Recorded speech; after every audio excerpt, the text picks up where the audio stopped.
Welcome racing fans! In today's video, we're diving into why Formula 1 might just be the biggest mistake Vegas ever made. Buckle up because we're about to dive into the jaw-dropping story behind Formula 1 and its controversial impact on Las Vegas. Whether you're a seasoned F1 enthusiast or just curious about this heart-pounding sport, you won't want to miss the thrilling ride ahead.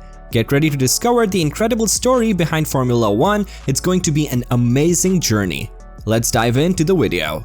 Formula 1, that is more commonly known as Formula 1 or F1, is the highest class of international racing for open-wheel, single-seater Formula racing cars sanctioned by the Federation International Automobile (FIA). The FIA Formula 1 World Championship has been one of the premier forms of racing around the world since its inaugural season in 1950. The word formula in the name refers to the set of rules to which all participants' cars must conform. A Formula 1 season consists of a series of races known as Grands Prix. Grands Prix takes place in multiple countries and continents around the world on either purpose-built circuits or closed public roads. While the Las Vegas Grand Prix may turn out to be a good popcorn flick, it's got a lot to live up to if it wants to rank as high as some of the other street circuit races I mentioned earlier.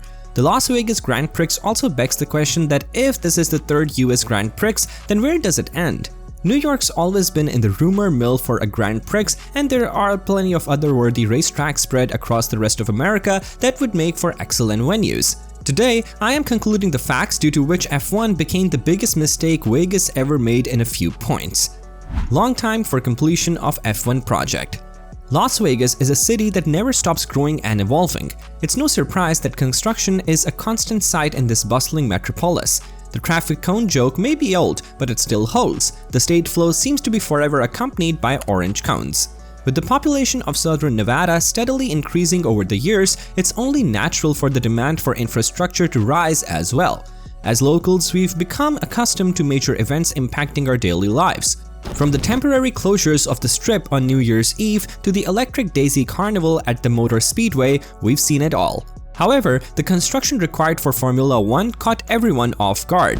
The amount of preparation and development needed for this prestigious event was beyond anyone's expectations. But hey, it's just another testament to how Las Vegas continues to reinvent itself and embrace new opportunities. The amount of construction has been frustrating for employees who work in the area and for the tourists who have visited during this time. A great number of other constructions. The ongoing development on Tropicana Avenue not only impacts the surrounding area but also coincides with several other construction projects nearby. The Tropicana Overpass initiative, which started in early 2023, is anticipated to continue until 2025. This overpass plays a vital role in providing freeway access for both residents and tourists who enter or leave the Strip area via Interstate 15. Alongside the Tropicana project, construction work is also happening on Harmon Avenue, Koval Lane, and Flamingo Road. These streets often serve as alternate routes to alleviate traffic congestion on Las Vegas Boulevard. The simultaneous construction of multiple roads presents significant challenges for commuters and visitors alike. Proper planning and coordination among the different construction teams are crucial to minimize disruptions and ensure smooth traffic flow in the area. Despite the inconveniences caused by these ongoing projects, it is expected that they will ultimately contribute to the improvement of transportation infrastructure in Las Vegas. Furthermore, the ongoing construction on Paradise Road has worsened the traffic situation. Every day, it appears that there is no escape from the constant congestion. It's not just the main road that is impacted, even the alternative routes up to 3 blocks away have turned into a nightmare to navigate due to ongoing road construction. The university, located just 1 block beyond Paradise Road, is also undergoing renovations, further contributing to the chaos. These factors have created a deadlock that seems impossible to break free from. Frustrated and exhausted, commuters are desperately searching for a route without endless lines of cars. The entire area has transformed into a complex network of detours and delays, leaving both residents and visitors feeling trapped in an endless stream of traffic. This situation has had a significant impact on everyone involved in the tourism industry. The increased commute times for employees on the main road have made it increasingly difficult for them to arrive at work on time.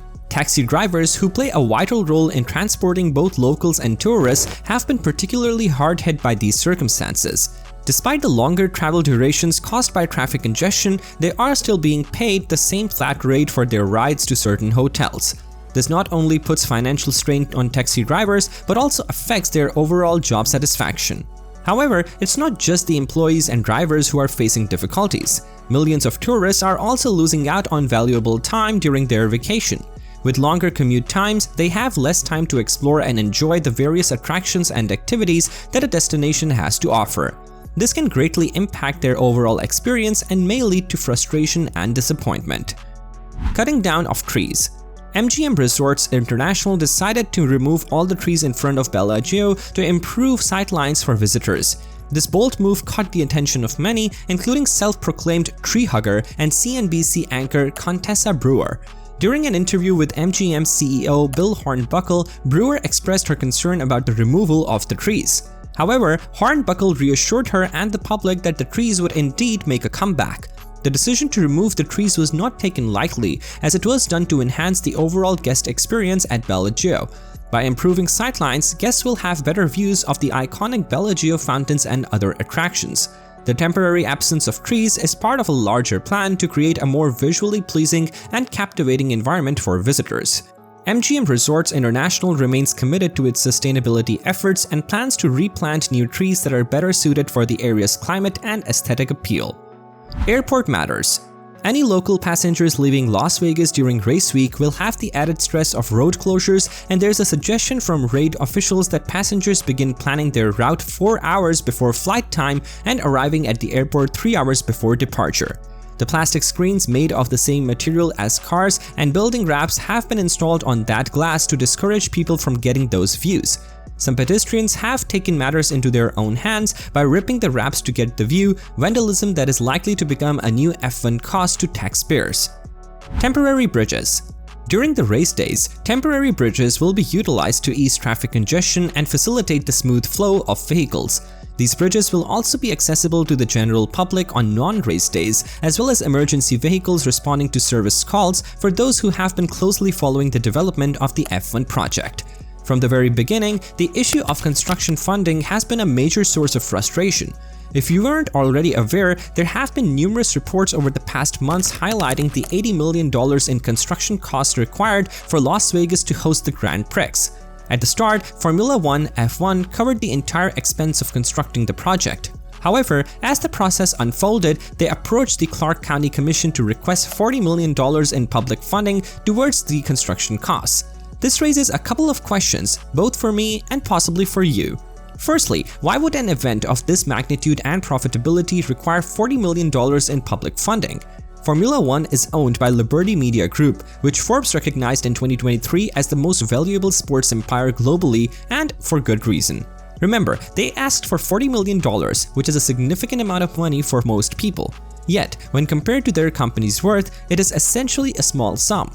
Forbes valued Liberty Media's assets at $20.8 billion, to put things into perspective. The second most valuable company on the list was estimated to be worth $12.8 billion. Therefore, Liberty Media boasts an $8 billion lead over its closest competitor. Jerry Jones, the owner of the Dallas Cowboys, ranks third with a net worth of $11.3 billion, while Liberty Media nearly doubles the value of Yankee Global Enterprises, the company behind the New York Yankees. One of the most renowned sports teams in the history of the United States, with a value of $7.6 billion, is Liberty Media, which is nearly triple that amount. This raises the question, why does such a wealthy private sector organization need public funding? It seems logical that a company worth almost $21 billion could find a way to obtain $40 million in private funding.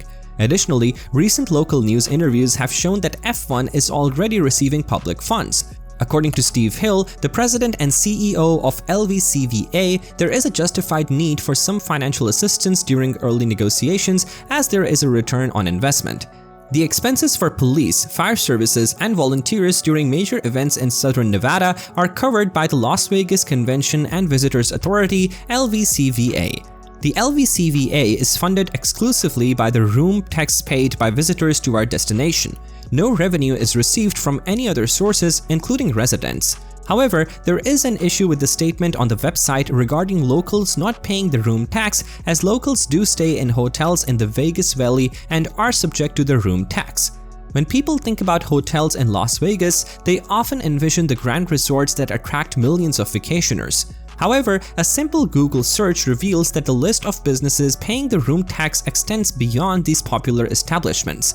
It includes weekly accommodations that many locals reside in, especially in the impoverished areas of the Las Vegas Valley.